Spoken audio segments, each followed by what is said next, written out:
నమస్తే, teachers couple talk channel నుండి Laxman Ekambaram. September 16 జాతీయ ఓజోన్ లేయర్ కింద మనం సెలబ్రేట్ చేసుకుంటాం. అసలు ఓజోన్ పొర అంటే ఏంటి, ఓజోన్ లేయర్ని మనం ఎందుకు కాపాడుకోవాలి, కాపాడుకోకపోతే ఏం జరుగుతుంది అనేది ఈ వీడియోలో మనం తెలుసుకోబోతా ఉన్నాం. వీడియోలోకి వెళ్ళబోయే ముందు మా ఛానల్ సబ్స్క్రైబ్ చేయండి, లైక్ చేయండి, షేర్ చేయండి. మరందరికీ కొత్త విషయాలు తెలియజేసే అవకాశం మాకు కల్పించండి. చూస్తూనే ఉండండి టీచర్స్ కపుల్ టాక్ ఛానల్. మొదటిసారి వీడియోని మా ఛానల్ ఫాలో అయ్యేవాళ్ళు బెల్ ఐకాన్ ప్రెస్ చేసి ఆల్ నోటిఫికేషన్ చెక్ చేసుకున్నట్లయితే మేము ఏ వీడియో చేసినా కూడా నోటిఫికేషన్ రూపంలో మీకు తెలుస్తుంది. అన్ని విషయాలు ఎప్పటికప్పుడు తెలుస్తూ ఉంటాయి. ఇక ఆలస్యం చేయకుండా మనం ఈ నేటి వీడియోలోకి వెళ్దాం. ఓజోన్ పొర, ఓజోను కవచం భూమి యొక్క స్ట్రాటో ఆవరణంలో ఒక ప్రాంతం. ఇది సూర్యుని యొక్క అతనీలోహిత వికిరణాన్ని గ్రహిస్తుంది. స్ట్రాటో ఆవరణంలోని ఇతర వాయువులకు సంబంధించి ఇది ఇప్పటికీ చిన్నది అయినప్పటికీ వాతావరణంలోని ఇతర భాగాలకు సంబంధించి ఓజోన్ అధిక సాంద్రతను కలిగి ఉంటుంది. ఓజోన్ పొరలో ఓజోన్ మిలియన్కు 10 భాగాల కన్నా తక్కువగా ఉంటుంది. మొత్తం భూమి యొక్క వాతావరణంలో ఓజోన్గా సాంద్రత సగటున మిలియన్కు 0.3 భాగాలు. ఓజోన్ పొర ప్రధానంగా స్ట్రాటో ఆవరణం యొక్క దిగువ భాగంలో భూమికి సుమారు 15 నుండి 35 కిలోమీటర్లు అనగా 9.3 నుండి 21.7 మైళ్ళ వరకు కనిపిస్తుంది. అయినప్పటికీ దాని మందం కాలానుగుణంగా భౌగోళికంగా మారుతూ ఉంటుంది. భూ వాతావరణాన్ని 5 పొరలులో ఉంటాయి. వాతావరణ శాస్త్ర అధ్యయనం ప్రకారం భూ వాతావరణాన్ని 5 ప్రధాన పొరలుగా విభజిస్తారు. నేల నుంచి సుమారు 20 కిలోమీటర్ల వరకు విస్తరించిన పొరను ట్రోపోస్ఫియర్ అంటాము. ట్రోపోస్ఫియర్ పైభాగాన సుమారు 30 కిలోమీటర్ల మందాన, అంటే నేల నుంచి సుమారు 50 కిలోమీటర్ల ఎత్తు వరకు ఉన్న పొరను స్ట్రాటోస్ఫియర్ అంటారు. ఇదే ఓజోన్ పొర. ఓజోన్ పొర మందం సుమారు 20 కిలోమీటర్లు అన్నమాట. ఆ తర్వాత 35 కిలోమీటర్ల మందాన, అంటే భూమి నుంచి సుమారు 85 కిలోమీటర్ల వరకు విస్తరించి ఉన్న వాతావరణ పొరను మీసోస్ఫియర్ అంటారు. మీసోస్ఫియర్కు పైభాగాన సుమారు 600 కిలోమీటర్ల మందాన, అంటే నేల నుంచి సుమారు 700 కిలోమీటర్ల వరకు విస్తరించి ఉన్న పొరను థర్మోస్ఫియర్ అంటాము. పైభాగాన దాదాపు 10,000 కిలోమీటర్ల వరకు విస్తరించిన వాతావరణ భాగాన్ని ఎక్సోస్ఫియర్ అంటాము. ఇక ఆ పైభాగాన ఉన్నదంతా అంతరిక్షం. స్ట్రాటోస్ఫియర్ పొరలో గాలిలోని ఆక్సిజన్ అణువులు O3గా, అంటే ఓజోన్ అణువులుగా మారతాయి. అయితే ఆక్సిజన్ అణువులు ఓజోన్ అణువులుగా మారాలంటే అతినీలలోహిత కిరణాలు, వీటిని అల్ట్రావైలెట్ రేస్ అంటాం, కావాలి. సూర్యకాంతిలో దృశ్యకాంతి విజిబుల్ లైట్తో పాటు ఎంతో తీవ్రత అతినీలలోహిత కాంతి, పరారుణ కాంతి కూడా కలిసి ఉంటుంది. అయితే అందులో అతినీలలోహిత కాంతి బాగా శక్తివంతమైంది కాబట్టి జీవజాతులకు ప్రమాదకరమైంది కూడా. అలాంటి ప్రమాదకర అతినీలలోహిత కాంతిని ఆక్సిజన్ అణువులు శోషించడం ద్వారా ఓజోన్ అణువులుగా మారతాయి. అంటే ఓజోన్ ఏర్పడడం వల్ల అతినీలలోహిత కాంతి భూమి వైపు చేరే మోతాదు గణనీయంగా తగ్గిపోతుంది. అదే సమయంలో ఓజోన్ కూడా తిరిగి ఆక్సిజన్ వినియోగం చెందుతుంది. అందుకోసం తన ఉద్దీపన కొరకై అతినీలలోహిత కాంతి అవసరం. అంటే ఓజోన్ తయారీ లాగానే దాని విఘటనంలో కూడా అతినీలలోహిత కాంతి ఖర్చు అవుతుంది. అంటే సూర్యకాంతిలోని ప్రమాదకర అతినీలలోహిత కాంతిని ఓజోన్ తన ఉత్పత్తి ప్రక్రియలోనూ తన విఘటన ప్రక్రియలోనూ ఉపయోగించుకుంటుందని తెలుస్తోంది. మరో మాటలో చెప్పాలంటే ఓజోన్ ఉనికి భూమి మీద ఉన్న జీవజలానికి డాలులాగా, అనగా కవచంలాగా ఉపయోగపడుతుంది. ఇది గొడుగులాగా అంతరిక్షంలో మనల్ని కాపాడుతూ ఉంది. అయితే ఓజోన్ తయారీ కన్నా నికర విఘటన వేగం తక్కువ ఉండడం వల్ల ఎప్పుడు కొంత ఓజోన్ స్ట్రాటోస్ఫియర్లో ఉంటుంది. అంటే అధిక మోతాదులో అతీవ్రత కాంతి సూర్యుని నుంచి వచ్చిన బఫర్ లాగా అదనపు సాయం చేస్తుందన్నమాట. అటువంటి ఓజోన్ పొరను గతిక ఓజోన్ పొర అని కూడా అంటారు. సూర్య ప్రతాపం వలన ఓజోన్ పొర మందంపై నుండి ఖర్చు అవుతుందంటే కింది వైపున ఓజోన్ పొర మందం భూ వాతావరణం నుండి బాగుండి ఆక్సిజన్ పెరిగిన చోట ఓజోన్ పొర మందం 20 కిలోమీటర్ల వరకు కూడా ఉంటుంది. ఈ విధంగా ఓజోన్ పోతుంటే కొత్త ఓజోన్ ఏర్పడుతూ ఉంటుంది. ఎల్లప్పుడూ కొంత ఓజోన్ ఉంటుంది. దీన్నే మనం ఓజోన్ పొర అంటాం. ఓజోన్ పొరను తనకున్న సహజ మందాన్ని ఏదైనా కారణం వల్ల పోగొట్టుకున్నా పూర్తిగా వినాశనం చెందిన ఓజోన్ పొరకు చిల్లు ఏర్పడింది అంటాము. ఓజోన్ తరిగిపోయే క్రమంలో ఏర్పడేది ఆక్సిజన్ అణువులు. ఆక్సిజన్ నవజాత పరమాణువులు అవి తిరిగి ఓజోన్గా మారగలవు. అయితే ఓజోన్ విఘటనం ఈ విధంగా కాకుండా ఇతర మార్గాల్లో ధ్వంసం అయితే O2 అణువులు ఓ పరమాణువులుగా ఏర్పడవు. అలాగే ఓజోన్ను ఇతర మార్గాల ద్వారా ఖర్చు చేస్తే తిరిగి ఓజోన్గా మారే దారుల్ని మూసేసినట్లే అవుతుంది. అయితే ఇతర మార్గాలే ఇప్పుడు మనల్ని ప్రపంచ వాతావరణ శ్రేయోభిలాషుల్ని ఆందోళనకు గురి చేస్తూ ఉన్నాయి. కారణం మనం మితిమీరిన స్థాయిలో ఇంధనాలను వాడటం వల్ల నత్రజని ఆక్సైడ్లు వాతావరణంలో పేరుకుపోతాయి. మితిమీరిన మోతాదులో ఎయిర్ కండిషన్లు, రిఫ్రిజిరేటర్లు వాడితే అందులో ఉపయోగించే ఫ్రీ యాన్ వంటి ఫ్లోరిన్ సంబంధిత వాయువులు పరిమాణం గాలిలో ఎక్కువ అవుతుంది. టైర్లు, రబ్బర్లు, ఇతర అతిరిక ప్లాస్టిక్లు వాడటం వలన వీటిని కాల్చినప్పుడు ఫ్లోరిన్ సంబంధిత సేంద్రియ పదార్థాలు వాతావరణంలో పెరుగుతాయి.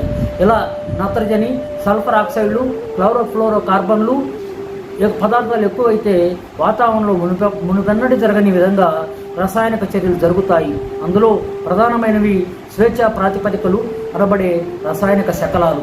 వీటిలో ఒంటరి ఎలక్ట్రాన్లు ఉండడం వల్ల చాలా తీవ్రమైన రసాయనిక క్రియాశీలత ఉంటాయి. పైగా వీటికి అయస్కాంతత్వం ఉంటుంది. భూమి ధ్రువాల దగ్గర ఎక్కువ అయస్కాంతత్వ క్షేత్రం ఉండడం వల్ల కాలం గడిచే కొద్దీ అవి అక్కడికి తిష్టవేస్తాయి. వీటికి ఓజోన్తో చర్య జరిపే లక్షణం ఉంది.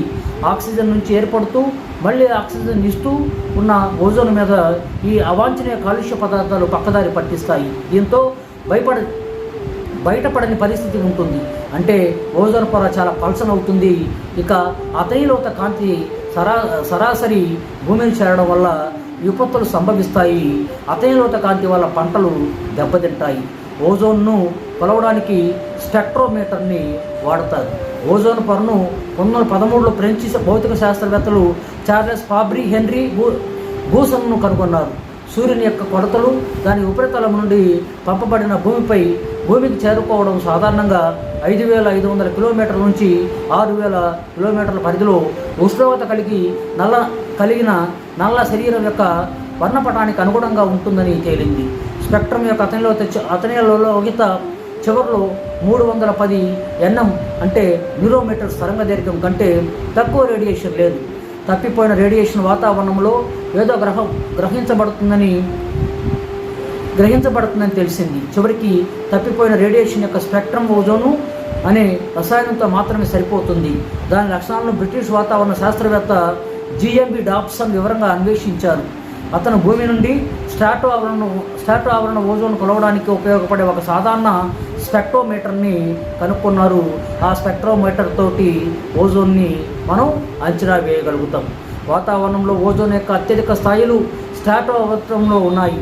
ఓజోన్ పొరాన్ని కూడా పిలువబడే ఈ ప్రాంతం ఉపరితలం నుండి 10 కిలోమీటర్లు 50 కిలోమీటర్ల మధ్య సుమారు 6.31 మైళ్ళ మధ్య ఉంటుంది. ఏదేమైనా ఈ పొర ఓజోన్ సాంద్రతలు మిలియన్కు 2 నుండి 8 భాగాలుగా మాత్రమే కాబట్టి ఆక్సిజన్ ఎక్కువ, డయాక్సిన్ O2 అణువులు వాల్యూమ్ ప్రకారం మిలియన్కు 2010 భాగాలుగా స్ట్రాటో ఆవరణంలో ఓజోన్ ఎక్కువగా 240 నుంచి 160 nmలుగా ఉంటుంది. ఇక పరమాణు వాయువును విడదీయడానికి తగినంత శక్తినిస్తుంది. దానిలో చాలా తక్కువ ఉంది. లైమన్ ఆల్ఫా వద్ద బలమైన సౌర ఉద్గారం 121 nm పరమాణు ఆక్సిజన్ ఉన్న చోట వస్తుందని శోషణ తెలుస్తుంది. మరి దీన్ని ఎలా నియంత్రించాలి? ఓజోన్ పొరకు ఏర్పడిన రంధ్రం కారణంగా కలిగే నష్టాల గురించి ప్రజల్లో అవగాహన కల్పించేందుకు ఐక్యరాజ్య సమితి ఈ దినోత్సవాన్ని ఏర్పాటు చేసింది. 1978లో United States Canada, Norway ozone పొరను దెబ్బతీసే క్లోరోఫ్లోరో కార్బన్ కలిగిన ఏరోసోల్ స్ప్రేలపై నిషేధం విధించాయి. యూరోపియన్ కమ్యూనిటీ అదే విధమైన సౌరూప్య ప్రతిపాదన తిరస్కరించింది.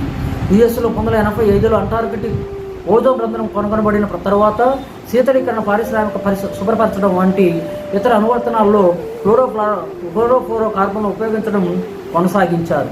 అంతర్జాతీయ ఒప్పందం యొక్క చర్చల తర్వాత సిఎఫ్సి ఉత్పత్తి 1986లో పరిమితం చేయబడింది. దీర్ఘకాలిక తగ్గింపులకు కట్టుబాట్లు ఉన్న విధంగా 1997 తర్వాత క్లోరోఫ్లోరో కార్బన్ ఉత్పత్తిని నిషేధించడానికి ఈ ఒప్పందం సవరించబడింది. నేడు అంటే ప్రపంచంలో 197 దేశాలన్నీ ఈ ఒప్పందంపై సంతకాలు చేశాయి. జనవరి 1, 1996 నుండి యుఎస్ వంటి అభివృద్ధి చెందిన దేశాల్లో ఉపయోగం కోసం రీసైకిల్ నిల్వ చేసిన సిఎఫ్సీలు మాత్రమే అందుబాటులో ఉన్నాయి.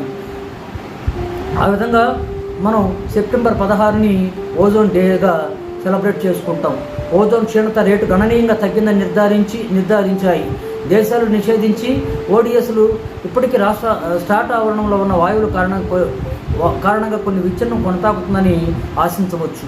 సిఎఫ్సిలతో కొన్ని ఓడిఎస్లు వాతావరణంలో 1980 స్థాయిలకు చేరుకుంటుంది అని వైద్యం వైపు క్రమంగా ధోరణి 2016లో నివేదించబడింది. సిఎఫ్సీల కంటే తక్కువ నష్టపరిచేటప్పుడు ఎస్సిఎఫ్సీలు ఓజోన్ పొరపై ప్రతికూల ప్రభావాలు చూపుతాయి కాబట్టి అవి కూడా దశల వారీగా తొలగించబడుతున్నాయి.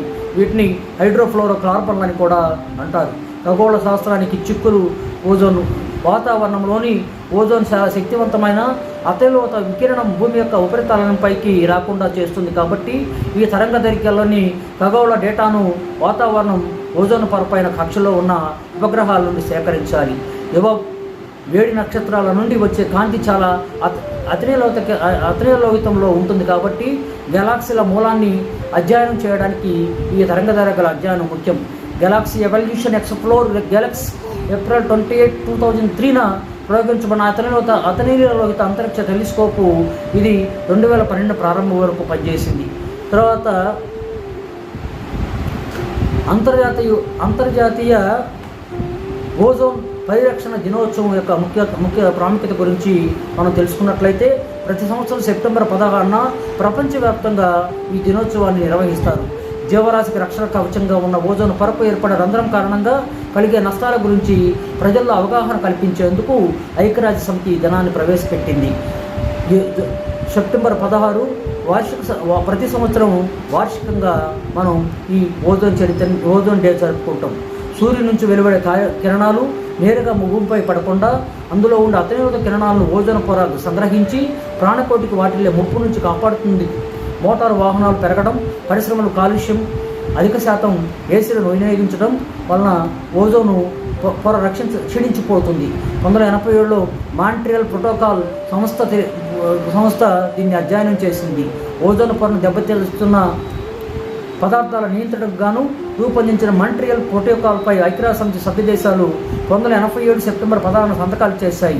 అందుకని ఆ రోజు నుంచి మనం ఓజోన్ క్షీణతను అరికట్టడానికి, ఓజోన్ నుంచి ప్రజలను చైతన్యవంతపరచడానికి ప్రపంచ ఓజోన్ దినోత్సవంగా సెప్టెంబర్ 15ని మనం నిర్వహించుకుంటాం. ఈ ఓజోన్ డే నిర్వహించడంలో ముఖ్య లక్ష్యాలు ఏంటంటే పర్యావరణ మార్పులపై ఓజోన్ పొర క్షీణతపై ప్రజలకు అవగాహన కల్పించడం, అన్ని దేశాల ప్రభుత్వాలు మాంట్రియల్ ప్రోటోకాల్ను మరింత సమర్థవంతంగా అమలు చేసి 2050 సంవత్సరానికి ఓజోన్ పొరను 1980కు ముందున్న స్థాయికి తీసుకెళ్ళడానికి ప్రత్యేక కార్యక్రమాలు చేపట్టడం. ఈ విధంగా ఈ వీడియో మీకు నచ్చితే మా ఛానల్ సబ్స్క్రైబ్ చేయండి, లైక్ చేయండి, షేర్ చేయండి. మరందరూ కొత్త విషయాలు తెలియజేసే అవకాశం మాకు కల్పించే చూస్తూనే ఉండండి. మా ఛానల్ ద్వారా మరెన్నో కొత్త విషయాలు మీ ముందుకు తీసుకొస్తూ ఉంటాం. Teachers couple talks Lakshman Yadav.